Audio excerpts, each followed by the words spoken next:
Far away from Shibuya, we arrived to what looked like an abandoned building. But this wasn't just any building, this was an abandoned prison. It was abandoned due to the existence of a special grade cursed spirit that was there. Of course, it was executed a few months ago, but now something else had taken this prison and is now using it as its base. Something significantly more dangerous than the cursed spirit that was originally here. That being Mahito. After his escape from Shibuya, he was sitting down in here, deciding to make this place his makeshift base of operations. On the inside of the base, several of the upgraded transfigured humans were currently walking around, more so acting as security for anything, so Mahito would be aware of anything coming into his base. He still needs to be aware. After all, he was very aware of how much of a disadvantage he was currently at. Not just did Toji Fushiguro exist, someone he was rather confident could kill him even now, but there was also the arrival of another special grade sorcerer on the field from what he had been able to overhear of the Jujutsu headquarters higher-ups' orders. Now, while he wasn't too sure about how strong Yuta Okotsu was, he did know Yuta Okotsu was the original person who did beat Geto, and Mahito himself wasn't too confident he could beat Geto in an actual fight. Sure, Kenjaku did brag about the fact that the only reason that Yuta did actually win against him was because of the fact that he had Rika on their side, but he wasn't too sure about that and he wanted to play safe for now. Either way, even if Yuta Okotsu wasn't a threat to him, there was still Toji no matter what, who was going to be a threat. Sukuna had managed to take out the inverted Spear of Heaven, but he still had that Soul Split Katana, which would eliminate him in one slash no matter what he did. So Mahito had to think. He had to think as much as his brain could allow him to, and he needed to think on ways he could improve. He needed to find a way to surpass Toji, to surpass them all. As he began to think, he will need to do some experiments. He needs to see which of his transfigured humans work and why, which some were already released all across the city of Shibuya, so he was going to watch them for now and see how they fight, see how they work. He also remembered back to both when he fought against Mekamaru as well as when he fought against Nanami and Yuji. He improved most when he was in the middle of combat, so maybe he could use one of the sorcerers as a combat testing dummy, someone who could push him in order to evolve himself, but he would have to be careful. However, the answer to that issue came pretty fast, as he remembered Junpei, somebody he had turned into a sorcerer and transfigured the brain of in order to awaken a cursed technique. So while Mahito didn't have any sorcerers that were on his side yet, why not manipulate some people to make some sorcerers for him? And as he began to think more and more about his plans, he realized just how fun this was going to be. And his plan was now pretty simple. He was going to create some sorcerers and use them as test dummies, use them as people to push himself, and then transfigure them and add them to his arsenal to use against opponents. But up first, he was going to need to get some people to begin with to turn them into sorcerers, but that was going to be a little bit harder. However, he did think it was possible nonetheless. As we then return back to our protagonist, as our full group was currently camping out near a building as a helicopter arrived. After that, a man in a suit walked out named Khonshu. As Toji smiled a bit, he was happy to be able to catch up with an old friend of his, as the two walked over to each other. Khan looked over to them and said, "Hey, would you look at that? You actually have friends. Good job." Anyway, Japan's about to turn into a war zone with Mahito here. Whoever wants to leave, let's head out. After all, for some of these sorcerers, they just weren't strong enough to be able to battle against someone like Mahito, and they would likely just be turned into allies for Mahito to use, at least for now. This resulted in Kokichi Muda, Inumaki, and Ino all choosing to leave with the helicopter taking them. They were on their way to America for a temporary base to go until they could be certain that Mahito was cleared out. Kokichi had also called the members of Kyoto to let them know they were going to head out in America for a bit, while also letting them know that he had prepared some escorts in order to take them to America. Japan was no longer safe, and this did result in the members of Kyoto High other than Aoi Todo himself deciding to leave. This left Yuji, Megumi, Nobara, Maki, Toji, Nanami, and Naobito here. And the group all had their own things that they needed to do. Up first, Naobito and Maki decided they were going to head back to the Zenin clan for a little bit, both to take out Naoya Zenin as well as to get the other cursed tools. Maki currently did not have enough. Nanami, Yuji, Megumi, and Nobara were currently all going to be on cleanup duty, as it was going to be up to them in order to eliminate all of the cursed spirits as well as transfigured humans that were left behind. However, they were rather confident that they could handle this. And finally, that left Toji. Toji himself was planning to try and get another weapon to potentially free Satoru Gojo. After all, the inverted Spear of Heaven was shattered, and for some odd reason he couldn't find the other shards of the inverted Spear of Heaven. He predicted that during the Black Flash that Sukuna used on the inverted Spear of Heaven, someone was able to get the shards of it before he himself could return to it. So he couldn't really reconstruct the inverted Spear of Heaven, but he was hoping that he could find something that would be able to help with this. He did figure it was likely a cursed spirit mainly because of Geto being here, but that was about it. And this led to them separating into a total of 3 groups. The first group was Nobara and Nanami. After all, Nanami himself and Nobara were both prepared to counter Mahito's domain, and Nobara was pretty confident that she was capable of hitting Mahito. Also, her and Nanami were the weakest two here, so they figured it was better to stick together. Megumi left as well. He was pretty confident at this point that he would be able to avoid Mahito's hits and return to the shadow if necessary, which would be pretty helpful fighting against Mahito. He wasn't sure if he could actually beat Mahito in a domain clash, but he was confident he could at least last for long enough and be able to escape, especially with his secret weapon in Madoka Deer.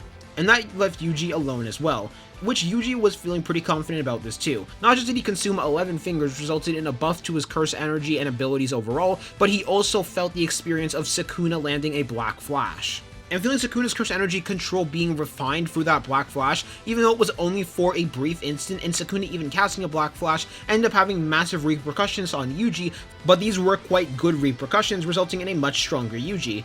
So now that everybody is split up, who are we going to go to first? Well, we're going to go to Toji's adventures first. After all, this what if is based around him, so it's only fair we focus on what Toji is doing first. As Toji was currently walking through an abandoned tunnel.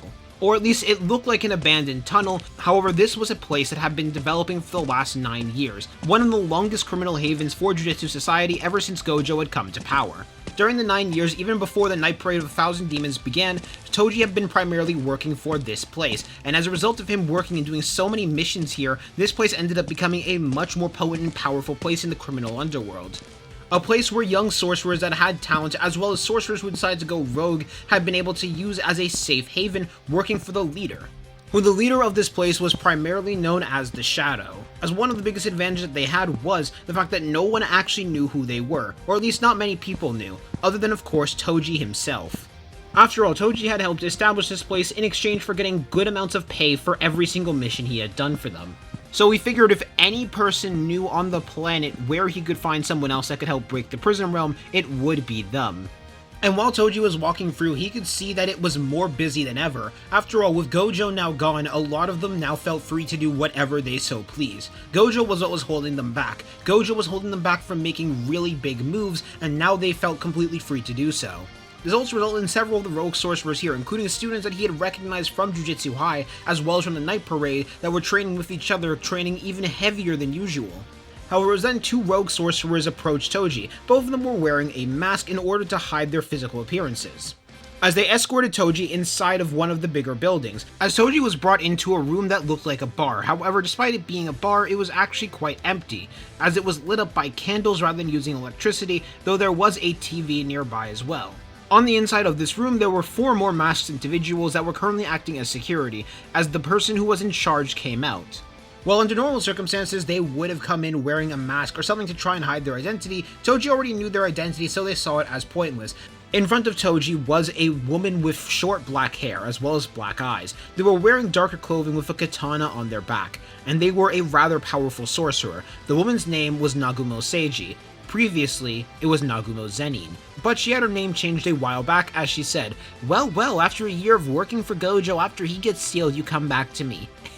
Nice to see things haven't changed. Let me guess, Gojo friend in your life, so you had to work for him, but now that he's gone, we can continue business as normal? Oh, also, how was fighting Sukuna? Always was curious what facing the King of Curses was like, but I'm pretty sure I wouldn't stand a chance. As the two of them sat down at one of the tables, being much more casual with each other. After all, the two of them knew each other pretty well, so they knew that they weren't under threat, or at least they thought they weren't under threat. After all, while Toji was being a bit more casual than normal, he was a bit more in a rush. So after the two of them had caught up a little bit, Toji explained what the real reason he was there for. As Toji then said, so the reason why I'm here is pretty simple. Inverted Spear of Heaven got destroyed by Sukuna using a Black Flash, and I can't really find any of the parts, so I need to find another item that is capable of disabling curse techniques. You know of any? Of course, Toji didn't actually tell them that the reason that they wanted something that disabled curse techniques was to deal with Gojo, mainly because he knew for a fact if that piece of information slipped for why he was doing it, he would likely be denied on the spot. However, they then explained that Gojo had destroyed basically every single item like that on the planet. In truth, she was actually kind of surprised at the fact that Toji was allowed to keep the Inverted Spear of Heaven for so long, but in truth, she just figured it was because Gojo was confident enough that they could kill Toji before they could even bring the weapon out, so that was the reason why she just assumed, of course. However, this was when she brought up something else that was rather interesting, as she said, recently we picked up on a sorcerer that actually might have a technique like that rather than it being a cursed tool. They have been a bit hidden, but we took them in and have been training them up and stuff. so they have gotten quite strong by this point. And of course Toji was surprised by this. He always figured it was possible that someone would end up being born with this curse technique. But he was also surprised that this was the first time he was hearing about this and realizing just how much she had kept this a secret. However, while the surprise was very clear, it only lasted for a few seconds before Toji continued on the conversation by asking, "What do you want me to do in order to get this information?" This caused a smirk to rise on Nagamo, as Nagamo explained what she wanted, knowing very well this was something that Toji was not going to like. As Nagamo explained, she wanted a life for a life. And at first Toji thought that this was just simply her asking for Toji to become her servant once more, and in exchange they would get this sorcerer. However, she explained what she meant, and it was significantly worse. "I want Megumi Fushiguro in exchange for the sorcerer." This caused an immediate reaction from Toji, resulting in Toji springing out from the chair and appearing right behind her with a blade to her neck. As a bloodlust emanated from Toji, he was fully prepared to kill her just for that comment alone. However, where most crime lords would be completely terrified just from Toji doing this alone, and would likely have given this information away, Nagamo was the exception, as she raised her hand up mainly to tell the guards not to come over and not to interfere, while she moved closer to the blade. As she then said, "Nuh-uh-uh, remember Toji, I have the information that you want. I could care less if I die. Oh, and 'cause I'm petty, I die, she dies. K," with a grin rising on her as she looked up, very curious to see what was going to happen next, as Toji moved back and moved his blade into the inventory curse. He was about to start leaving. There was no way in hell he was going to give up his son. Not a chance. However, before Toji could leave, Nagamo chuckled a bit and had another proposal, as they then explained that rather recently they had taken in 2 kids, and one of them had this really cool idea that she really liked, which was effectively a jujitsu fight club. And she wanted to get a test drive of Megumi fighting, so what she wanted to see was Megumi fight against 5 sorcerers in the fight club itself and see how well he would do. If he ends up winning against all 5 of them, then Toji would get the information and the girl free of charge. However, if Megumi lost to even one of them, then Megumi would belong to Nagamo. An extremely unfair deal for obvious reasons. However, it was the only option and only chance that Toji really had. After all, Toji couldn't just kill them or else the other person would die. Toji couldn't steal them or else they'd likely die just for the attempt. Now, if it was Toji himself who would have to fight, then he would accept with no problem, being rather confident he can beat most people, but this isn't him. It would have to be his son who would have to do the fighting, but he decides in that moment that this is the only option. He's going to have to put faith in his son, and he agrees to the terms and conditions. However, before Toji was allowed to leave, Nagamo spoke once more, as she said, "Okay, before you leave, I have 2 things that I am dying to know. Number 1, and I bet this is the easier one, so I'll ask this one first. Why didn't you just kill Yuji Itadori? That seemed like a very you thing to do. Like, is being a teacher really affecting you that much? After all, killing him would be the optimal move, especially considering how much of Sukuna he has inside of him. Oh, and of course the second question, why do you want to free Satoru Gojo?" And that second statement stopped Toji right in his tracks, and he thought for a moment on if he should really answer. He after all was a pretty good liar, but he decided he might as well explain. It's quite simple. Keeping those 2 alive offers the best possible world for Megumi, and that's currently the only thing I care about. Now, of course, there was some part of Toji that was fully willing to acknowledge the risk that was keeping Sukuna alive, as well as getting Gojo out the box. He didn't know what Gojo was going to be like, or how the prison realm was going to drive him insane, or if it would even drive him insane. There was so many risks to this, but at the same time, there was a gut feeling in him that was telling him that this was the best option. After all, he had seen how both Yuji and Gojo had gotten out from near-death experiences for the better and not for the worse, and he felt this was just going to be the same as that. Toji had complete faith in both Yuji and Gojo to be able to help with making the optimal world for Megumi, and with that being said, without Toji even giving a chance to see what her reaction was to that, he chose to leave. However, in truth, Nagamo was shocked. This was by far and away the most shocking thing out of everything that had been said during this entire meeting, as a part of her wondered what had happened to Toji and the old Toji Zenin that she had once knew. Meanwhile, back at Mahito's hideout, 2 really large transfigured humans ended up walking over to Mahito, as they told Mahito that they captured a total of 6 potential sorcerers for Mahito to transfigure. However, they also brought something else that would be rather interesting for Mahito. During the commotion that Sukuna had caused in his battle against Toji, everyone had to be separated from the group and ended up scattering out, which has resulted in the transfigured humans being able to capture one of the sorcerers, and that sorcerer was someone who was already damaged from the battle against Mechamaru. They had captured Panda, the being that had 3 souls, or well, currently 2 souls mainly because of one of their cores being damaged.